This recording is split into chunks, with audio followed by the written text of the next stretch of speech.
name's Nate Davis. I know a handful of you guys here. I work at Western Southern. I'm a financial representative with Western Southern there. And I titled the talk that I'm going to have today, Reflecting on Your Past to Change Your Future. And I have my 3 keys to success that I've found through that. I've been coming to this group for about a year and a half, I think, about now. And I've gotten to meet some really awesome people that have been here. So this is your first time. I just met Lisa. It's her first time here. Get to know, there's a lot of really great people here. And I've been fortunate enough to hear some pretty cool people speak up here. So I'm kind of excited that I get to be in front of you. Hopefully I can do it justice here. So, but a reason I titled the talk, Reflect on Your Past to Change Your Future, really just comes down to the idea that I believe that everybody's story that we've got has some sort of meaning to it. Whether what we've been doing up to this point has been a success, we consider a success, or what has happened up to this point has not been super exciting, I still believe that that journey is meaningful, and that if you were to reflect back on it, you would find keys, if you will, to help your future be different. If you're wanting it to be better, I believe that you can find things from your past to use in maybe a different way to help things be better. If you like the way things are going, well, I bet you can take it kind of to the next step there. So that's really where the idea for that title came from. Now, I will make a disclaimer here. My story is not a super dramatic one, right? I'm pretty fortunate. I have not had to overcome drug or alcohol addiction. I didn't come from an abusive family. Very, very fortunate there. I have had the pleasure of hearing people who kind of went through those sort of circumstances and what their story was, and it's super powerful and uplifting and really encouraging. Mine's not quite that dramatic, but I still feel like it has some value, and I bet you there's some other people that may follow suit with what I've gone through. So that's my little disclaimer. And so before I kind of get into that, I thought I'd kind of give a little bit of info about myself. If you haven't gotten a chance to get to know me or learn about who I am, there's always a couple things that I share with people about me. First is my family. So I am married. I have an amazing wife, Jess. If you haven't had the opportunity to meet my wife, I hope that gets to happen soon, because she's pretty awesome. Not only is she very loving and caring, but she's unbelievably supportive. She's probably the one person that has believed in me and helped me continue on in my journey when I didn't believe in myself and was kind of having questions about things. She was always there to kind of keep me going. So I am very, very appreciative of her. And she hasn't come here, but I hope as I get to know people that you get to meet her too. That's definitely something I want to have happen. The second thing that I share with people is that I'm not actually originally from Ohio. I actually grew up in Massachusetts. And the next question I get from that is, well, you don't sound like you're from Massachusetts. Jim Haggerty's not here. I kind of wish I sounded a little bit more like him, for those of you that know Jim.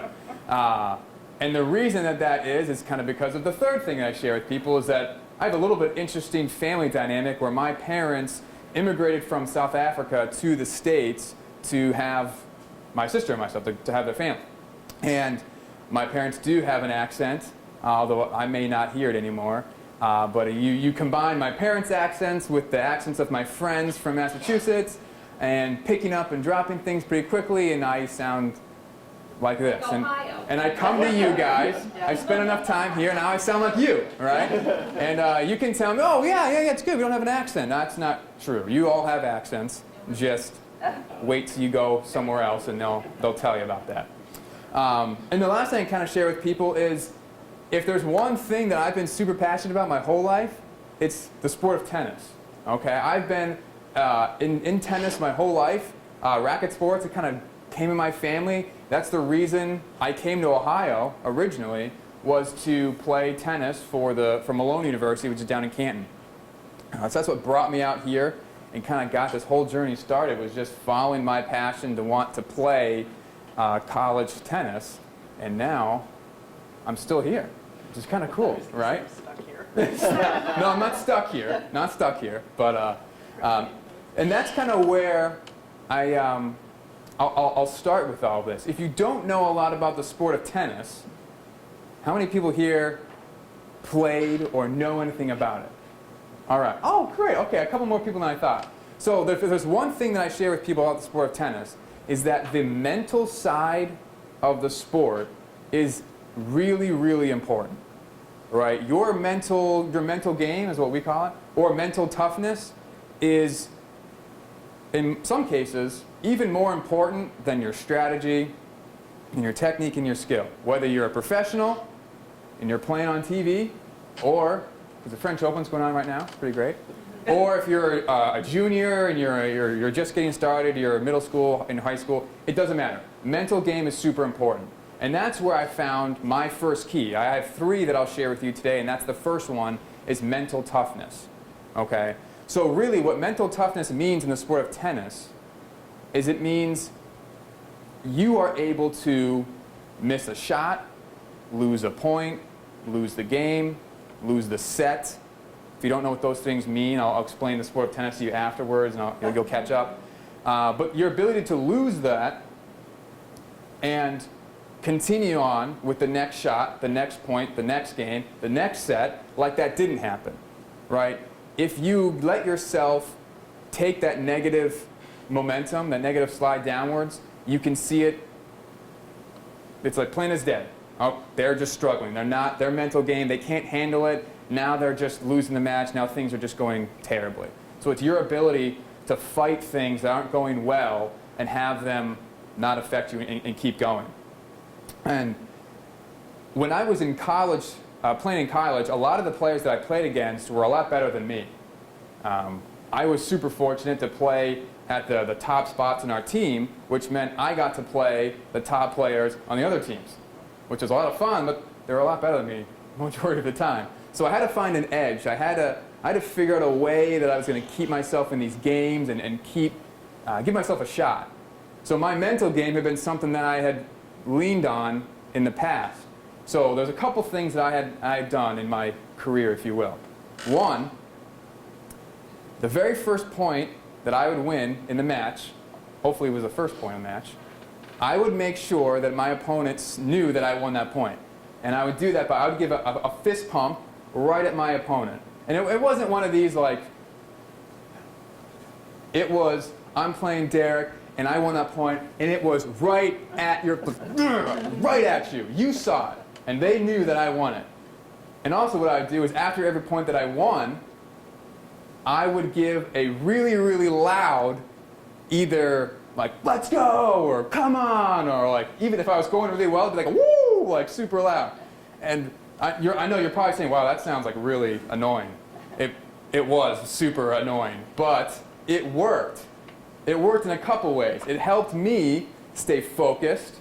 It helped me stay positive because no one else, tennis is a very individual sport. I didn't have a lot of fans, right? Come on, I needed some more fans. To help me stay positive, I needed to help myself stay positive, and that's how I did that. Also, anytime I could get my opponent to think more about me and less about their game, that was an advantage. And the cool thing was, it actually worked. I was in matches I shouldn't have been in. I beat opponents I probably shouldn't have beat if we were just looking at on paper. And I really leaned on that. And as I was kind of going through this, kind of reflecting on the past and say, what am I going to do to change where I'm going? This is the thing that came up. It was this mental toughness. So my question to you guys, by show of hands, how many people here get told no on like a daily basis? All right, almost everybody here gets told no. Okay, so that means mental toughness needs to be a focus for everybody here, right? Now in my industry, in my job or career, we track a lot of numbers, all right? We believe that if you can track it, you can improve it. So I'm tracking what's my appointment activity like for the week. I track what does my case size look like? What does my closing rate look like? What is my transition ratio for the week or for the month?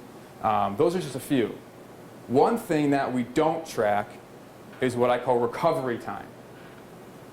And there's a gentleman by the name of Darren Hardy that if you don't know who he is, I would write his name down really quick. Darren Hardy.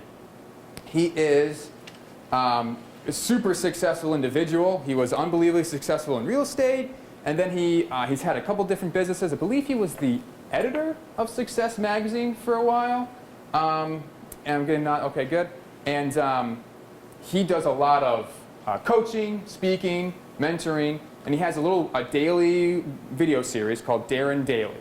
And it's all about just getting better every day, little 3-minute clips that he puts out. They're awesome. And you have to sign up to get them. I would suggest everyone do that. And he touched on this a while back, this concept of recovery time. And he said, I would have something bad happen, whether it was a real estate deal fell through, or my clients weren't returning my phone calls, or no one would give me the time of day. He said those things would affect him a lot. They would affect his productivity, and then they would affect his home life, because if you have any sort of entrepreneurial aspects in your life, your home life and your work life are very close together. Those walls are very thin, right? And he saw it was really negatively affecting every aspect of his life. So he said, I got to focus on this. I got to recover and rebound quicker. So he was sharing how he whittled that time down from 2 weeks all the way down to 30 seconds. He said, something bad happens, I think about it, and I let it affect me negatively for 30 seconds. After 30 seconds is up, I'm moving on, and we're going to continue to be productive that day, week, month. Now, I can't tell you I've got my recovery time down to 30 seconds. Okay, it's a constant journey. But I did the same thing. And I was like, hey, let's focus on my recovery time, right? Because that's part of that mental toughness, is letting things roll off your shoulders and not let them affect you going forward, right? You think about your industry. What is something bad that happens? Whether it's if you have in any sort of insurance, if where we send an application and it comes back with a rating we don't want and we can't get it to our client, or clients saying no, we're not giving you a call back, things like that. Those, if you don't pay attention to it, if you're not focusing on it, those things will negatively affect you tomorrow, next week, and you may not even realize it, right? So that's my first challenge is keep that in the front of your mind, because if you can be conscious of what's negatively affecting you, this is how the conversation goes. You're not feeling well, you're just kind of down, and if you take a second to think, okay, what is really bothering me? You know what? Tim from last week is still in my mind. I still can't believe he said that. I still can't believe he didn't do this, he didn't do that. That's the time where you say, okay, I'm still letting it affect me, obviously. I need to shift this. That's being pushed aside, and I'm going to focus on X. And that's how we can just try and slowly move away from not being productive to being productive. So I'm not saying that you need to be, doing fist pumps at your prospects or your clients or yelling at them. I don't know if that would go over too well. I mean, you can try it and let me know how it goes. But I'm saying put some thought into this concept of being mentally strong and not letting these negative things affect you. Let's go back to tennis for a second, because I just can't get enough of it. The second key that I took from my tennis background was this idea of being a student of the game. I was really fortunate when I was a junior to be a part of one of the best clubs in our area for tennis. The club that I was at, the group that I was a part of, was a lot of high-level, high-talent young kids. They went on to win state championships, to play in national tournaments, have national rankings, Division I scholarships, like some pretty cool stuff that this group that I was kind of going through with was ended up doing. And that was a phenomenal opportunity for me. Now, because that was the high level, coaching was high level, the competition was high level, the price was pretty high level too, right? This wasn't just, sign up for free. I never knew how much those lessons cost, but I knew that they weren't cheap. And I knew that they were going to from my conversations with my dad. He definitely made a sacrifice to send me to these lessons. And one thing he would always tell me was, Nate, you need to get better every single practice. I would go 2 or 3 times a week. Every single practice, you need to get better. And he didn't really have to elaborate on it too much for me to understand what he was saying. If you want to goof off and just hang out with your friends, well, we can go do that somewhere else. So you need to get better, because this is expensive. And also, these aren't going to last forever. These lessons, this opportunity is a short one. So take advantage of it. I was like, okay, well, I better do that. So I kind of clung to that and really just made sure that every time I was at the club, I was paying attention to what are the coaches trying to get us to do? What drills are we doing? What skill can I improve? And how am I going to tell my dad that I got better? Sometimes it was just concepts. I'd be watching my favorite players on TV, and I'm just thinking, how are they handling this situation? How are they turning this defensive shot all of a sudden into an offensive shot? How do they handle this sort of situation? And I'm just learning from that. Or it was as simple. I remember one day, the one thing I took away was when I go to strike the ball, I'm squeezing my racket harder with these 2 fingers instead of these 2 fingers. So I hold the racket with one hand, and I'm putting more pressure on my thumb and my pointer finger. And that was the key that I took away. A little bit better. It helped me get more control, more power in my shots. And that was something I had to keep focusing on every single time we were there. And again, it seemed to have worked. I was kind of bottom of the barrel of that group for a little bit. But after I was done, in high school I won the district title. I got to the state semis my senior year in high school. I got a scholarship to play college tennis at Division II, and like I said earlier, I was playing in the top spots of our singles and our doubles teams there. That was pretty cool for me. I had an unbelievable experience, and I attribute it to just kind of getting better every single day. And this is another one of those things where we take it from where it was. What did I do with this in the past? Well, it was all sports. All right. So how do I take this concept, because it's worked in the past, how do I take this concept and make it applicable now? I don't play tennis very much anymore, but how can I still use that? And what I've seen in my life now is it maybe not be getting better every practice, but it's getting 1% better every day, every work day. The goal is to get 1% better, with the theory being, if you can get 1% better every work day of the week, you'll be amazed on where you're at, next year. Think about that. Think about that. 1% better over a working year, you could be a completely different person by the time next year rolls around. So I'm like, okay, that's good. And I've had some mentors in my professional career that have hit that home with me and have stressed the importance of getting better. And what it's come down to is it's having good habits and having good routines, productive routines. I've really become someone that's habitual. I wake up at the same time, I do the same things in the morning, I do the same things when I get to the office in the morning. Now those things have changed. They may not have been super productive before, but as I've gone over, hey, they're trying to get more and more productive. And I love that, because it helps me know what I'm going to do. The only downside I will share is if something new needs to be put into the routine, it takes a little bit.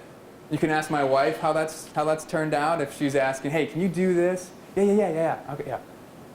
Oh, I forgot. It wasn't part of my routine yet. I'm sorry. I'll tomorrow or next week. It eventually gets in there, right? There's some downsides there. So like I said, with this, with these habits and focusing on trying to get 1% better, the real struggle is, okay, well, what does that look like? How do we actually grasp this concept, and why should we really do this at all? So my suggestion is take bite-sized chunks. So I got, in my calendar, there's 2 things that I focus on throughout the week. It's, am I getting more skilled in my career? Am I getting more knowledgeable about my career? If I can focus on those two things separately, I think I'm doing a good thing. And here's why. If you're not getting better, if you're not consciously putting effort into those two things in your career, you're staying the same. And if you're staying the same for a whole year, and you're the same person you were last year, or 2 years ago, or 5 years ago, in my opinion, you are doing your clients and your future clients a disservice. You are not giving them the absolute best experience that they could have if you've just stayed the same. And another thing that I've realized is that if you're not willing to get better and to improve, somebody else is. And guess what? Your clients are going to find those people, because we're all, we take my world in financial services. I'm not the only one that does what I do in this, maybe even in this room, right?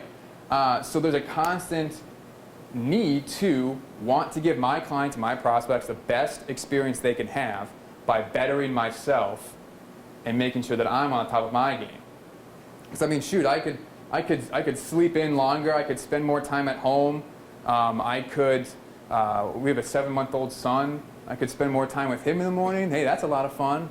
He's crawling now, so he's like trying to pull everything off the walls and everything. So that's always really exciting in the morning, trying to keep track of this little guy.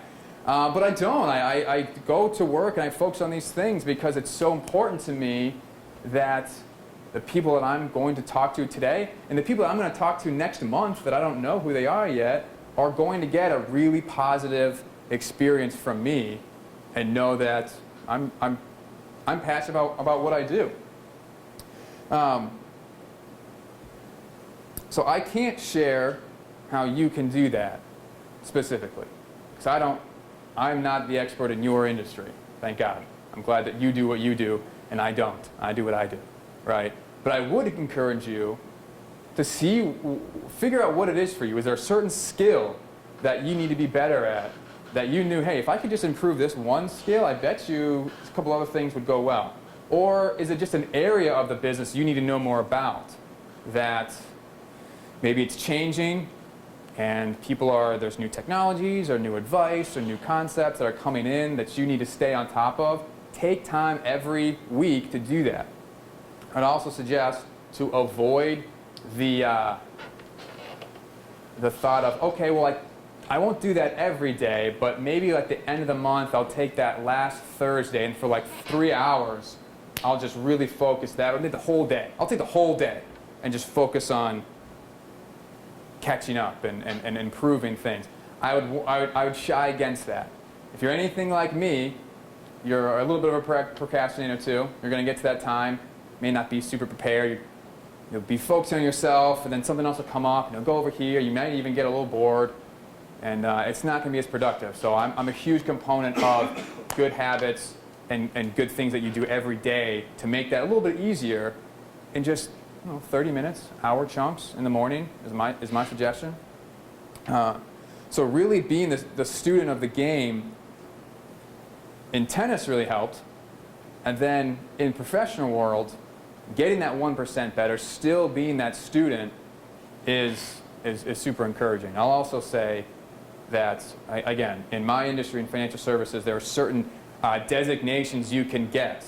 We're probably all familiar with the CFP, right? It's a very, very certified financial planner, very prestigious designation that takes a lot of work to get that. You put a lot of time and effort into that. You're bettering yourself when you do that. There's other designations out there for us, financial representatives. I'm not saying, hey, go to this conference once a year that your industry has, or go to this meeting once every quarter. I don't think it's that easy. I think it's something that's got to happen every week, if not every day. So really think about what can I do to make sure that I'm growing and I'm improving. The third key that I'll share is paving your own path, is what I'm titling it. So we've got mental toughness, we've got becoming a student of the game, and the last one being paving your own path. There's a lot of different things that I kind of pack into this one, so I think it's probably the most important. If you don't know my story on how I got into this career, I think it kind of helps shape why I think this is so important. So, my mom is an occupational therapist. She's been an occupational therapist for a number of years. My parents got into the country because of my mom's work. She was able to get a working visa in the States, and they were able to come to the country and become citizens here. She's been doing that for a while. About a year or so ago, my mom got training in a certain designation to work with people who have lymphedema. Okay? Now, she got certain training there to work with those individuals. She didn't have to, right? She's been doing what she's been doing for a number of years, but she saw this as an opportunity to get better, to help people, because she's been seeing those individuals struggle and she wanted to help them. Now, we were super fortunate. She got to come to Cleveland and do the training here, so we got to, my wife and my son and myself got to spend some time with her. That was pretty cool. But she goes back to Massachusetts, and now, because of this training, she gets to meet with a different type of client, and the work is so good, their clients are having such a positive experience that they're coming to the hospital, they're requesting her by name. They ended up writing an article about the work that she's doing with some patient testimonials in there. And so many people started coming to the hospital that my mom was booked for a couple weeks. I forget the exact time frame. People would come and say, hey, I need to speak with Elizabeth Davis. I'll say, I'm sorry, she's booked for a couple of weeks. That's fine, I'll wait. And when she shared that story with me, I was like, whoa, that's pretty cool, right? That's a pretty cool thing. My dad, he's a pastor of his church back in Massachusetts. He started that church when I was younger. Before that, he was a CPA. And if you want to know more about that story, about how my dad went from being a CPA to a pastor, I'll talk with you afterwards. It's pretty crazy. With my dad, he's one of those people that knows everything, right? He doesn't know everything about everything, but I've never learned about a topic or went to a class or been in anything that my dad knows nothing about. And I thought that was always kind of crazy. How does he know so much stuff, right? But even my dad, when it came time to start planning for college, for my sister and myself, he went to an advisor who focused specifically on college planning. And through meeting with this gentleman, he was able to tell my dad, hey, if you do this, if you keep doing what you are doing, you'll be here. Your son will get into college, he'll get his scholarship, you'll have the money that you've saved, but he won't get any financial aid. But if you can do this, your son will go to college, he'll get his scholarship, you'll have the money that you saved, and he'll get financial aid.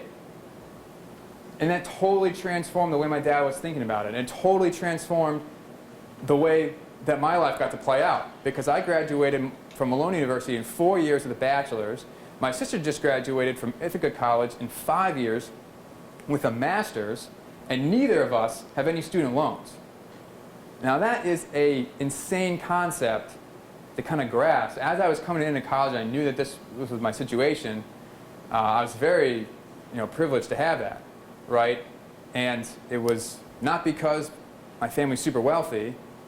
It is because my parents put a premium on it, they sought out advice, and they were able to stick to a plan. But as I got closer to the end of college, I realized what my life was going to look like. I realized what the opportunity was to start at zero. Start at zero. Unlike my friends who were starting at negative 20, 30, 40, 50, 70, 100, just by graduating college.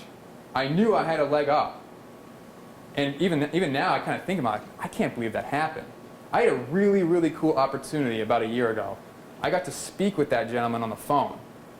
I gave him a call. His name's Murray, and I got to thank him personally for working with my dad and with my family. And I got to let him know, hey, because of what you did, because you met with my dad, I graduated debt-free, my sister graduated debt-free. Now I'm in the industry because I know what impact that made on my life. And I thought, you know what? If I could make close to that sort of impact on someone else's life, that would be cool. And if I could get paid to do it, even better. Even better. So at the end of college, that's what I decided. I'm going to do that. All right. We know what we're going to do. We've got this passion. Where can I do it? Where can I do this? So I went online, I did a bunch of research, and said, okay, these are all these companies that do this. So I started applying, beginning of senior year. Western and Southern, Northwestern Mutual, Trident Financial, Primerica, New England Financial, Citizens Bank, Nationwide, People's Bank, any place that said, hey, you can do that here, I'm on. All right, let's learn about it. I want to get in there. I want to do this. I hit a really interesting roadblock when I started meeting these companies. This is how the conversation would go. They would say, Nate, so how long have you been in the state of Ohio for? About 4 years, about part-time while I'm in college. Okay. So how many people do you know in the state of Ohio? I don't know. This many. Okay. Let me ask you one more question. How many of those people are students in college, your age? About 85% of them. Okay, well, you know what? It was great to meet you. I really appreciate your time. You seem like a great guy. If you move back to Massachusetts, hey, give us a call. This would be great. But if you're going to try and do this in Ohio, I don't think you kind of fit the mold here. All right, I got that same conversation a couple of times to the point where I was like, okay, what am I missing? Am I stupid for trying to do this? Because I did some research too. I knew what the industry was. I knew the retention ratio. If you don't know anything about the financial services industry, the retention ratio in our industry is pretty poor, right?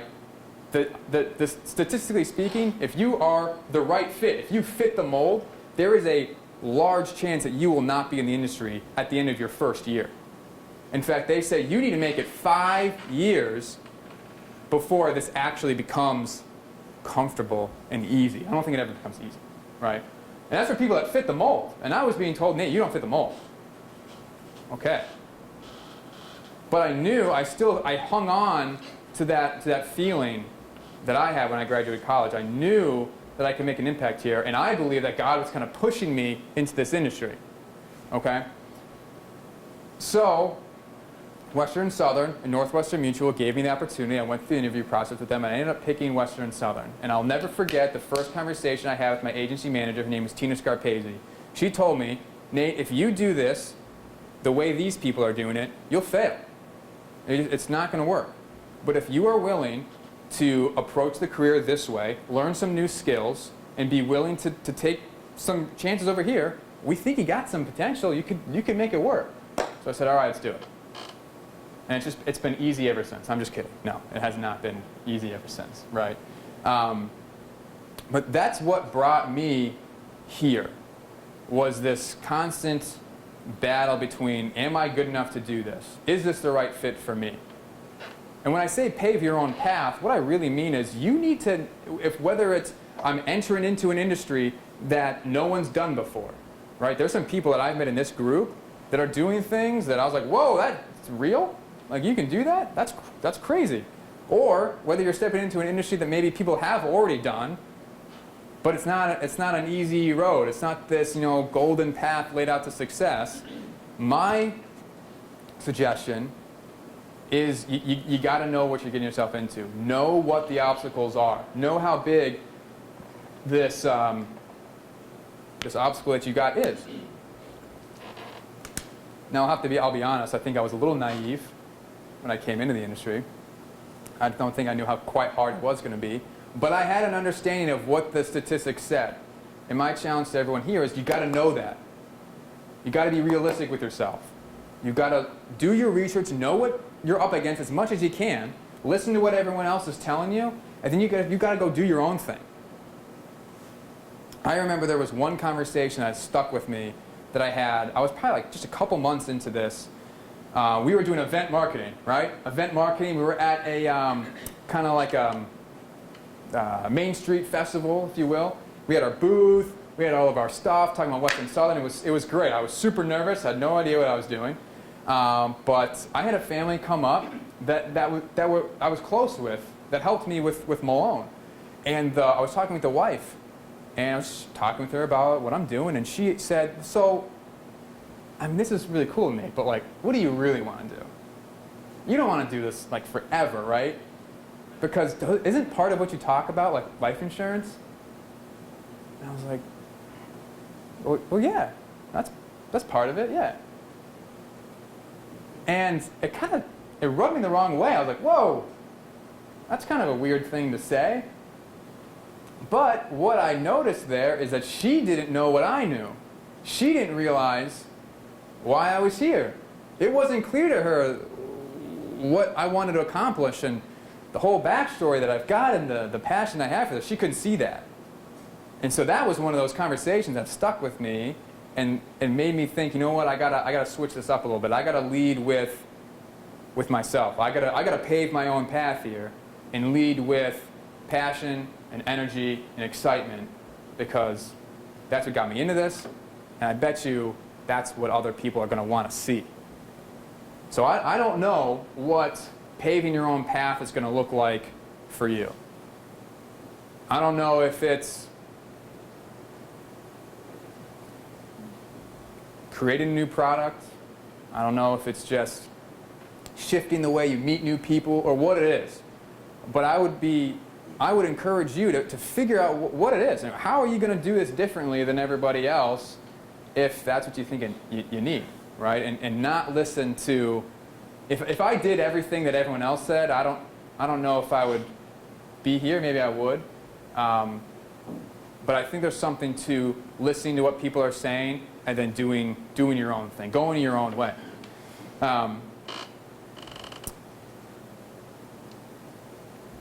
Now, I said I've met some really cool people in this group, and I know for a fact that there are some pretty cool stories of people in this room of doing just that, of getting into the industry, whether it's a new industry or an old industry, knowing what the barriers are, figuring out what that is, and then just killing it.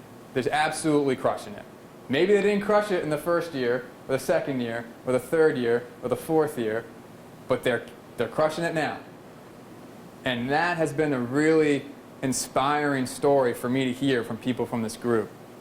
I really look up to those individuals that have done that and are continuing to fight through, the problems that they have or the obstacles that they have, and they can overcome that and continue to kind of pave their own way there.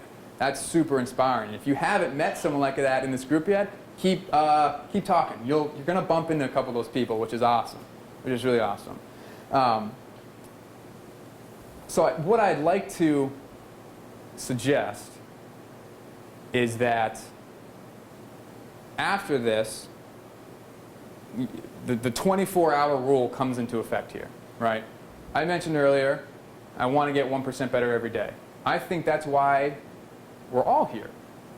We're not here to just come listen to someone talk and sip free coffee and leave. We're not here for entertainment, right? We're here to get better, and we're here to meet new people, which is awesome. So the challenge is, well, first off, I hope that something that I've said kind of resonated with somebody, right? If it's made you say, huh, what about that? I'm good. Maybe I have low expectations, but I think that's good, right?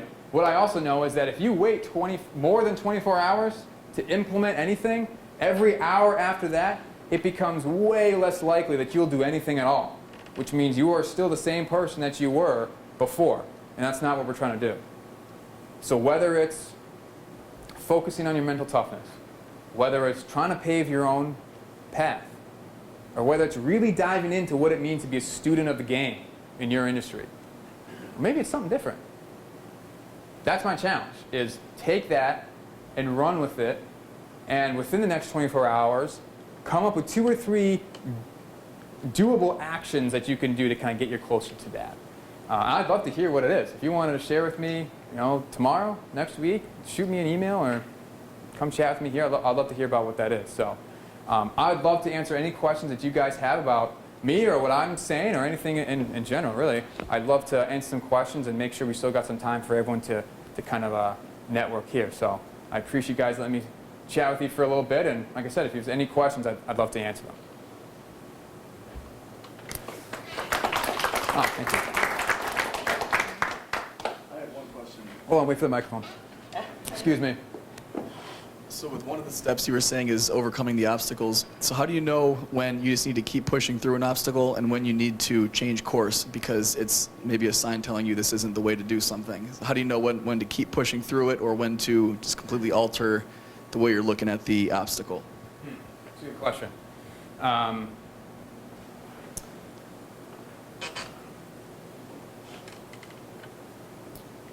I think for me, it's come down to,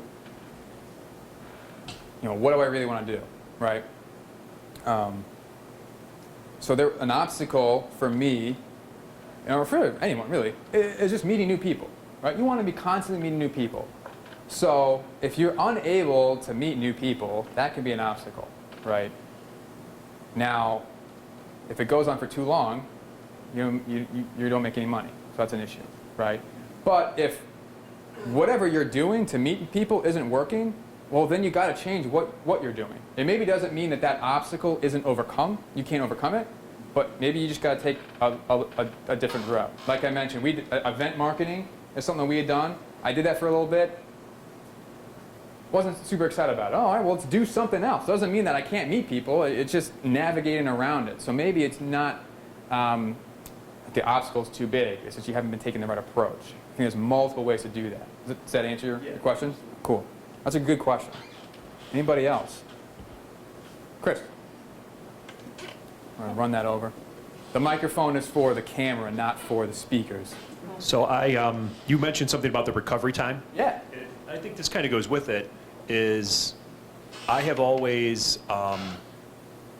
everyone has that phone call they don't want to make, the email they don't want to send, the project they don't want to work on, and until you do it, it's weighing on you. So I try to make that always the first thing I ever do in the morning, because then you did it, you were agonized about it, but it's over by 9:15. And if you go, I'll do that the last thing before I leave, now it's bothered you the whole day.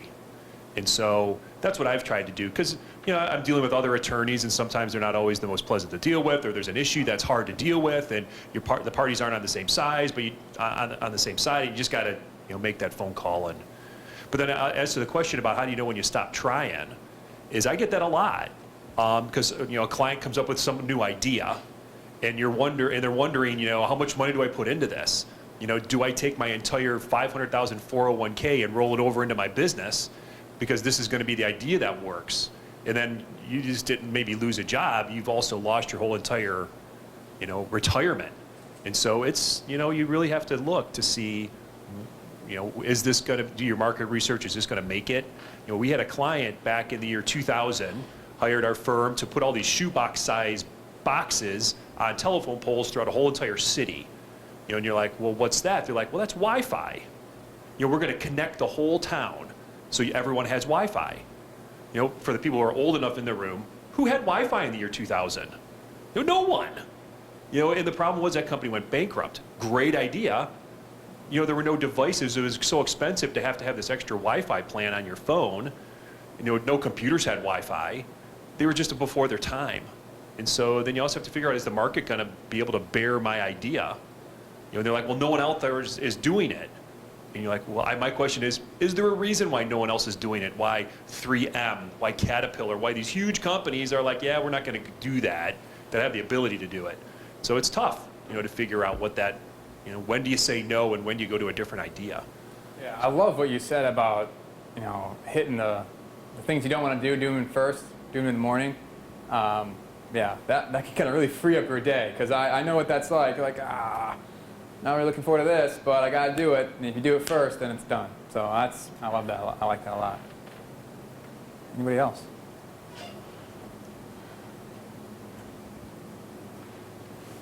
Where do you go to Say that one more time. Where do you go to meet new people? Where do I go to meet new people? Well, I've done a handful of different things. I kind of built my career off of networking, right? When I mentioned that my my agency manager had like a different idea for me, it was networking. So that's what I kind of really clung to. So I did a lot of work in Chamber of Commerce, with different networking groups, something similar to this, where there's an opportunity just to chat with people and get to know people, and then really trying to get as good as I can about introductions. So you and I might not be here to meet you. I might not need you to, or want you, or you might not be fit to be my client, right? I don't know that. But I bet you that if we got together, I would learn about who you want to meet, and you could learn about who I want to meet, and you might be able to help me that way. I think that's the real power of networking here. Is people in the room may or may not be your potential clients. That's not the goal. The goal is to see who do they know that they could introduce you to. That could be a lot better. So networking groups like this. You mentioned Murray Jane Cola's group, Network 52. That's a really great group as well. The Chamber of Commerce. I think anything like that. Anytime. I mean, I've just being a resource to the people that I know is really great. Things like working through your church or whatever organization you're involved with, letting people know who you are and what you do, I think is probably the most important thing. So those are just a couple ideas. Anybody else? I'm going to actually raise my own hand here. When you were talking about like networking events and doing marketing events, my whole background is public relations, so I see everything through that lens. And so when your friend's family was saying to you about, do you really want to do that? It sounded like you were immediately being put into a stereotype of what she thought the job was. So it sounded like you had a hurdle of education that you had to bridge to say, this might be your perception, but this is my reality of how I see my profession and how it could be useful. Yeah. So is that correct? And that you have to educate people about what you do? Absolutely correct. So I always tell people, I try to come from an area of education. I want people to know what they're doing.